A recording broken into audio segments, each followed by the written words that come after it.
उत्तर प्रदेश जिला प्रयागराज से खबर। महाकुंभ को लेकर रेलवे ने लॉन्च किया टोल फ्री नंबर, ताकि ना हो आने जाने वाले श्रद्धालुओं को किसी तरह की परेशानी। मोबाइल द्वारा रेलवे टिकट सुविधा का श्रद्धालुओं को अब मिलेगा लाभ। संगम नगरी में प्रयागराज में लगने वाले महाकुंभ 2025 को लेकर सभी विभागों ने तैयारी तेज कर दी है, तो रेलवे ने भी अपनी तैयारियों को लेकर आज डीआरएम प्रयागराज हिमांशु बढ़ौनी ने प्रेस कॉन्फ्रेंस कर इसकी जानकारी दी। रेलवे की कई योजनाओं के बारे में बताते हुए कहा कि महाकुंभ 2025 में श्रद्धालुओं की सुविधा के लिए टोल फ्री नंबर जारी किया, जो 24/7 कार्य करेगा। रोल रोल है रोल। माइक को नीचे करो भाई, हाँ थोड़ा नीचे करिए माइक आप। Role role. सर ये बताइए क्या तैयारी की गई है क्या? देखिए, ये जो आज की हम लोगों ने प्रेस वार्ता बुलाई है, ये एक स्टार्ट इंफॉर्मेशन एंड कम्युनिकेशन के दृष्टिकोण से प्रेस वार्ता थी, जिसके फॉलो अप में भी बहुत सारी प्रेस वार्ताएं होंगी। हम लोग ये चाहते हैं कि जो इस बार श्रद्धालु आएँ वो वेल इन्फॉर्म्ड रहें और उनको किसी भी प्रकार की रेलवे की तरफ से या मेले को जो भी वो घूमना चाहते हैं उसमें कोई भी समस्या ना आए। तो उसी के क्रम में ये पहली प्रेस वार्ता बुलाई गई है, जिसमें हम लोगों ने आप लोगों को पूरी जानकारी दी है कि रेलवे ने किस प्रकार से मेले के लिए वृहद तैयारी की है। ये जो मेला क्षेत्र है इसमें 3 रेलवे और 3 डिविजन्स मिलते हैं, प्रयागराज मंडल, लखनऊ मंडल और वाराणसी मंडल। नॉर्थ सेंट्रल रेलवे, उत्तर रेलवे और नॉर्थ ईस्टर्न रेलवे के पार्ट हैं। तो इन सब तीनों रेलवेज ने आपसी सामंजस्य जो बनाने का कार्य है वो प्रयागराज मंडल को सौंपा गया है और नॉर्थ सेंट्रल रेलवे उसकी नोडल रेलवे एजेंसी है। रेलवे ने जो कार्य किए हैं वो बहुत वृहद रूप से किए गए हैं और इनकी प्लानिंग लगभग 3 वर्ष पहले शुरू हो गई थी। तभी हम लोग इस लेवल पर पहुंच पाए हैं कि आज हम बहुत कॉन्फिडेंट हैं कि मेला बहुत अच्छे तरीके से हम लोग संपन्न कर पाएंगे। इसके जो डिफरेंट इंग्रेडिएंट्स हैं उनके बारे में मैं आपको थोड़ी जानकारी दे दूं।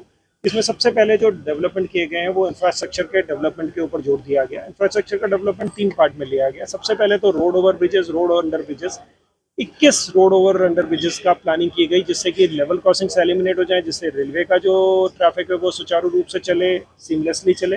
और जो रोड है उसके लिए भी रोड ट्रैफिक को, क्योंकि रेल पास होगी तो रोड को रुकना पड़ता है, तो वो सुचारू रूप से चले। तो आप देखें कि कितना बड़ा बॉटलनेक जो 21 आरओबीज के बनने से है, जो कुंभ मेला क्षेत्र में एक हमारे सीमलेस ट्रैफिक के फ्लो को हेल्प करेगा, वो एक बहुत बड़ी हेल्प होगी। ये सारे के सारे हम लोगों का लक्ष्य है कि मोस्टली तो नवंबर तक पूरे हो जाएंगे, लेकिन 1-2 बचेंगे तो वो भी दिसंबर तक पूरे हो जाएंगे। जिसमें बहुत बड़ी अचीवमेंट इस बार जो बेगम बाजार पुल है, जिसमें मल्टी डिसिप्लिनरी हम लोगों को चैलेंजेस थे वो सारे सॉल्व कर लिए गए हैं। एक एयरपोर्ट कनेक्टिविटी का भी जो ब्रिज आने वाला है स्टेट गवर्नमेंट की तरफ से, उसमें बहुत तेज़ी से काम चल रहा है और नवंबर के अंत तक हम लोग पूरा कर रहे हैं। उसके बाद यदि बात करें हम लोग रेलवे की कैपेसिटी के एनहांसमेंट की, तो रेलवे की कैपेसिटी के एनहांसमेंट में लगभग 3 से 4 हज़ार करोड़ रुपए का खर्चा किया जा रहा है या किया गया है, जिसमें बेसिकली लाइन कैपेसिटी को बढ़ाने के कार्य मेनली हैं। जो कि जैसे आप देखेंगे जो एनईआर वाला ट्रैक जाता है उसकी डबलिंग है, नॉर्दर्न रेलवे वाला ट्रैक जाता है उसकी डबलिंग है, तो जिससे हमारी लाइन कैपेसिटी बहुत ज़्यादा बढ़ती है। उससे पहले आप देखेंगे तो ईडीएफसी की कमीशनिंग ऑलरेडी हो चुकी है, उसको हुए हुए लगभग 1 साल हो चुका है। तो अब हम अपना गुड्स ट्रैफिक बहुत इजीली ईडीएफसी पे शिफ्ट कर देंगे, तो नॉर्थ सेंट्रल रेलवे को भी एक बहुत बड़ी जो लाइन कैपेसिटी है वो फ्री होकर अवेलेबल हो गई है। और साथ ही साथ ये प्रावधान भी है कि यदि हमारी इवेंचुअली हमें बहुत ज़्यादा ट्रैफिक आता है तो हम ईडीएफसी पे भी डाइवर्ट कर सकते हैं।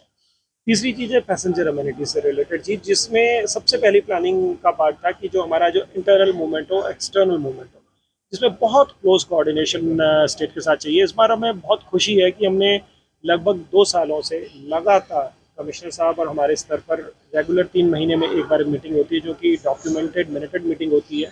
उस मीटिंग के ऑफशूट मीटिंग्स चल रही हैं, जिससे एक बहुत बढ़िया माहौल यहाँ पर जनरेट हुआ है। सारी एजेंसी, स्टेट गवर्नमेंट हो, आर्मी हो, एयरफोर्स हो, रेलवेज हो, सब लोग मिलके एक बहुत सामंजस्य सौहार्दपूर्ण वातावरण में कार्य कर रहे हैं, जिससे हम लोगों के एक दूसरे के कम्युनिकेशंस में कोई गैप नहीं है, जिससे कि हम लोग जो पूर्व में घटनाएं हुई हैं वो उस दुर्घटनाएं हुई उनकी कोई पुनरावृत्ति नहीं होगी। उनको हम लोग ये कहेंगे कि हम लोग उनका मैनेजमेंट नहीं कर रहे हैं, हम लोगों ने उनको ऑलरेडी मिटिगेट कर लिया है, वो घटनाएं होगी नहीं। इसके लिए जो इंटरनल एक्सटर्नल मूवमेंट प्लान है उसका plan A, plan B, plan C, plan D तक तैयार है। जैसे मैं आपको प्रयागराज जंक्शन की बात करूँ तो उसमें इस तरीके से प्लानिंग की गई है कि हम लोग खुसरो बाग को भी हम लोगों ने एक तरीके से ये बिल्ट इन कर लिया अपने प्लान में कि यदि हमें ज़्यादा भीड़ की संभावना होती है तो किस तरीके से हम अपनी श्रद्धालुओं को डाइवर्ट करेंगे, और साथ ही साथ जहाँ पे जो हमारे यात्री आश्रय हैं और जो यात्री आश्रय स्टेट के भी जो बनेंगे वहाँ पे उन लोगों के लिए सफिशिएंट ऐसी व्यवस्थाएं हों कि वो वहाँ पे कोई डिस्कम्फर्ट फील ना हो।